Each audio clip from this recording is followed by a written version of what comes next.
The sun over Beverly Hills had a way of looking like a spotlight, even when you didn't want it to.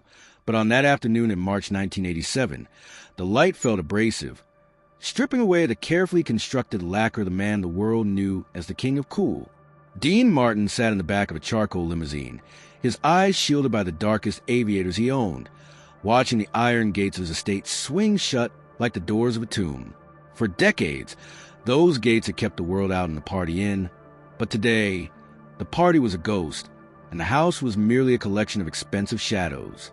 He reached into his breast pocket for a pack of Pall Malls, his movements fluid and practiced, the ghosts of 1,000 stage routines.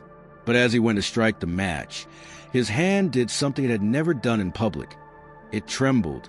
It wasn't the tremor of age or the scotch. It was a tectonic shift of a father who had just left his son in the cold ground of Westwood Village Memorial Park. Dino Jr. was gone.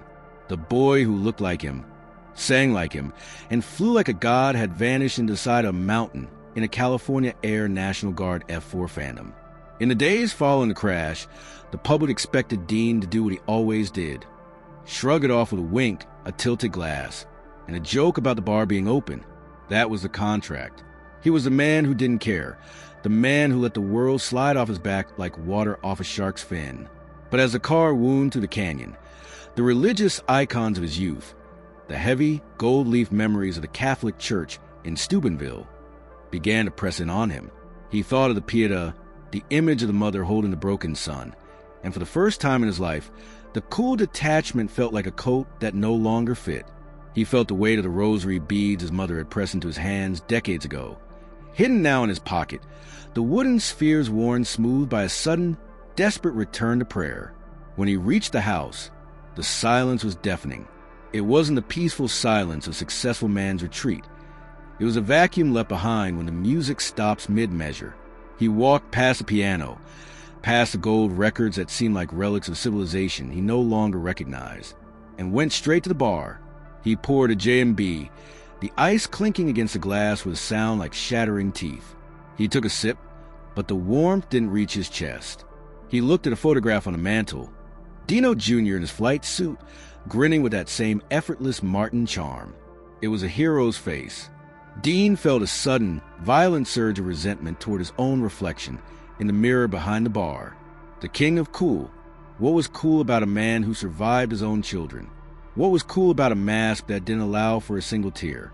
The telephone rang, a sharp, intrusive sound that cracked the stillness. He knew who it was before he even picked it up. There were only a few people who had the private line, and only one who would dare call him today. "Yeah," Dean said, his voice a low, gravelly rasp. "Dino."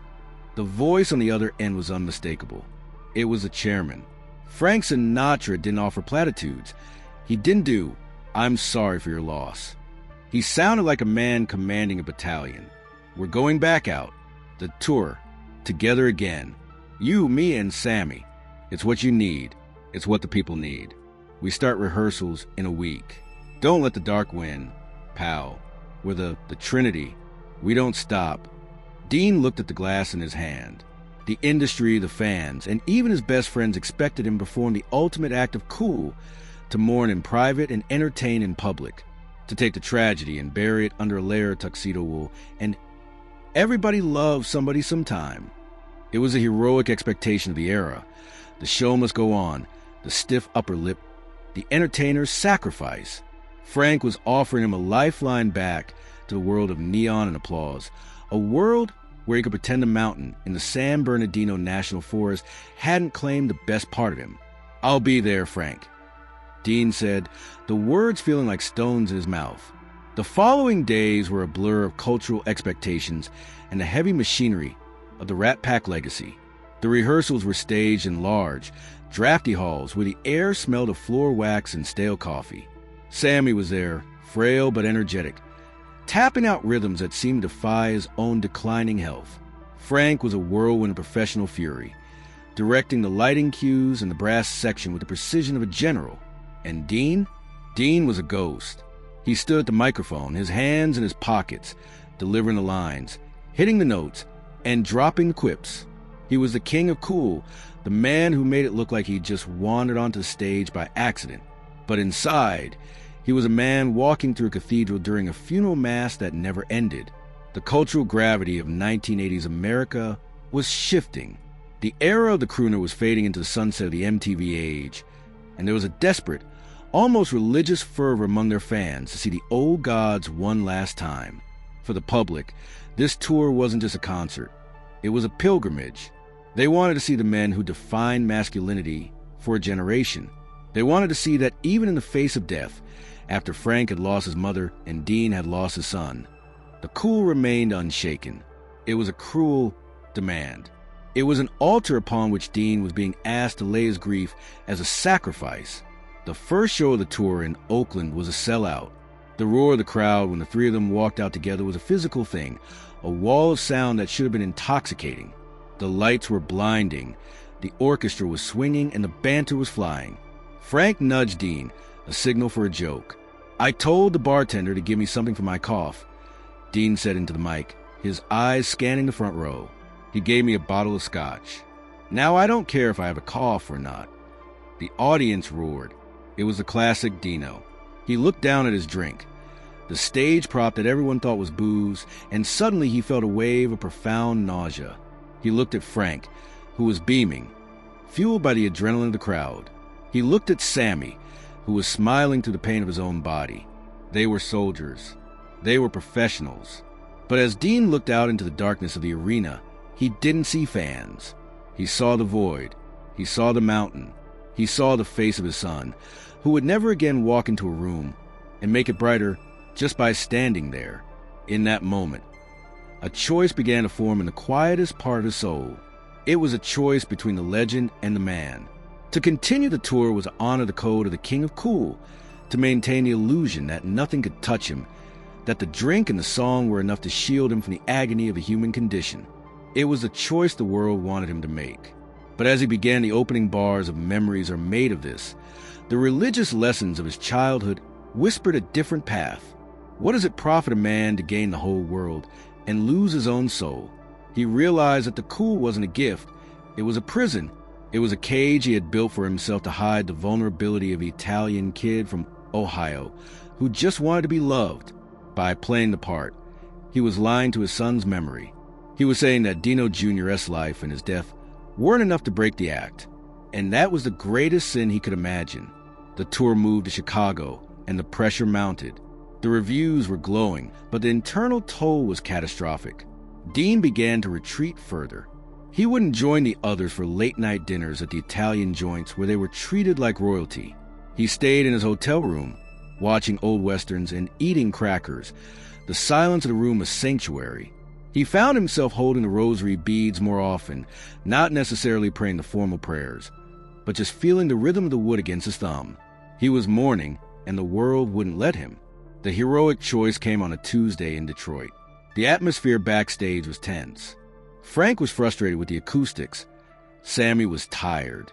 The stage manager knocked on Dean's dressing room door. 5 minutes, Mr. Martin. Dean stood up and looked at himself in the mirror. He saw the tuxedo, the perfectly coiffed hair, the tan that looked like health but felt like ash. He saw the King of Cool, and then he saw the father.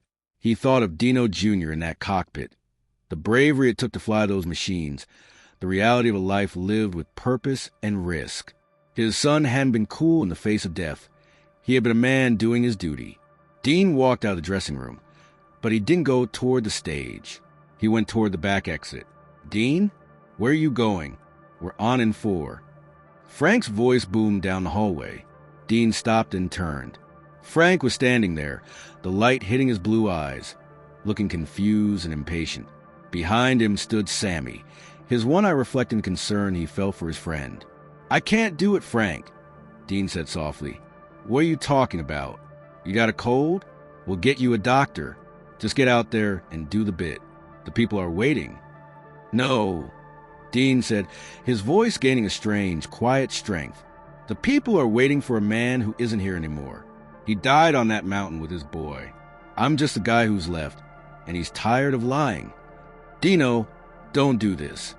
Frank stepped forward, his tone shifting from command to a desperate plea. "You walk out now, and that's it. The tour's over. The image, the legacy. You're the king of cool, for Christ's sake. You don't just quit. That's exactly what I'm doing, Dean replied. He felt a sudden lightness in his chest, a sensation he hadn't felt since the day the news of the crash reached him. The king of cool is dead, Frank. I'm burying him right next to my son. I'm going home to be a father who misses his boy. That's the only real thing I have left. You're throwing all away, Frank growled, his pride stung. Over a choice? Over a feeling. Over the truth, Dean said. He looked at Sammy and gave a small, genuine nod. Then he looked at Frank. I love you, Frank, but the show doesn't have to go on. Not this one. Dean Martin turned and walked out the stage door into the cool, damp night of Detroit. There were no cameras, no flashbulbs, no cheering crowds. There was just the sound of his own footsteps on the pavement. He hailed a cab, went to the airport, and bought a ticket back to Los Angeles under his birth name, Dino Crocetti. The fallout was immediate and scorched the headlines. The press called him a quitter, a flake, a man who had finally let the booze get the better of him. They speculated about his health, his sanity, and his friendship with Sinatra. The King of Cool title was stripped away in the tabloids, replaced with stories of a recluse who had turned his back on his fans. Frank didn't speak to him for a long time. The tour collapsed, and the era of the Rat Pack officially ended in a puff of smoke and disappointment. But back in Beverly Hills, the Gates stage shut for a different reason. Dean didn't care about the headlines. He had made a choice that was, in its own quiet way, the most heroic act of his life. He had chosen vulnerability over the mask. He had chosen the pain of reality over the comfort of the lie. He spent his days in a ritual of quiet, cultural observance. He went to Mass on Sunday mornings, sitting in the back pew of a small church where the older Italian women in black veils didn't care who he was. He found solace in the smell of incense and the guttering candles, the same smells that had filled the air of his childhood. He wasn't the king of cool there. He was just another man grieving a loss that words couldn't reach. He would light a candle for Dino Jr., his hand steady now, the flame reflecting in his dark eyes. In the afternoons, he would sit in his garden, the California sun finally feeling warm again. He would think about the old days, the laughs with Jerry, the nights at the Sands, the movies and the broads. He didn't regret them, but they felt like they belonged to someone else. He had traded the roar of 20,000 people for the sound of the wind through the lemon trees, and he found it was a fair trade. One evening, months later, he was sitting at his small kitchen table, eating a bowl of pasta fagioli he had made himself. The phone rang. It wasn't a private line. It was a house line. He picked it up. I heard you're spending a lot of time in church, the voice said. It was Frank. The anger was gone, replaced by a weary, begrudging respect. It's got good acoustics, Frank, Dean joked, but the edge was gone. The joke wasn't a shield. It was just a greeting. I'm in town. I thought maybe I'd come over. We could watch a game. No tuxedos. No scotch. Maybe just some of that terrible coffee you make. I like that, Frank. You really did it, didn't you? You just walked away. I didn't walk away from the world, Frank. I just walked back to myself. There was a long silence on the line. I don't know if I could have done it, Frank admitted, his voice sounding smaller than Dean had ever heard it. To be that uncool. It takes a lot of work to be that cool, Frank, Dean said, looking at a framed photo of his son on the wall. It takes no work at all to be a man who misses his son. And I realized I'd rather be a real man than a cool ghost. When he hung up, Dean walked out onto his terrace. The lights of Los Angeles stretched out before him, a sea of neon that he had once ruled. He could hear the distant sound of the city, the hum of lives being lived, of stories beginning and ending. He reached into his pocket and pulled out the rosary. He didn't pray for a hit record or a standing ovation. He looked up at the stars, thinking of the pilot who was somewhere beyond them. The king of cool was gone, buried under the weight of a father's love and the ancient, stubborn faith of his ancestors. What remained was Dino Crocetti, a man who had finally found the courage to be ordinary. And as the night air settled around him, he realized that this quiet, heartbreaking honesty was the most heroic performance he had ever given. He wasn't the king of anything anymore, and as he closed his eyes and whispered a name into the dark, He had never felt more like a man. He stood there for a long time, the silence no longer a tomb but a sanctuary. The world would remember the crooner, the joker, the man with the drink and the wink. But the heavens, he hoped, would remember the man who was brave enough to stop the show when the music turned to sorrow. He turned back toward the house, leaving the spotlight of the moon behind him, walking into the warmth of a home that was finally, truly his own. He was Dino. He was a father. He was at peace. And in the end, that was the coolest thing of all.